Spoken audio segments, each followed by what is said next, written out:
Hi friends, आज children's day होता, त्यामुळे मी स्पंज डोसा आणि गुलाबजामुन बनवले. तर पहिले चटणीची तयारी केली, नंतर डोशाची.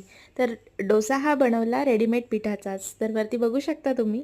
आणि छानसं फेटून घेतलं पीठ आणि नंतर फोडणी दिली चटणीला. चटणीची रेसिपी नेक्स्ट ब्लॉगमध्ये नक्की देईल. पुदिनाची चटणी आहे, तुम्ही देखील करून बघा. आणि नंतर मग आधी स्पंज डोसा केला, मस्त डाळीदार झाला होता आणि बाजूलाच पाकाची तयारी चालू होती.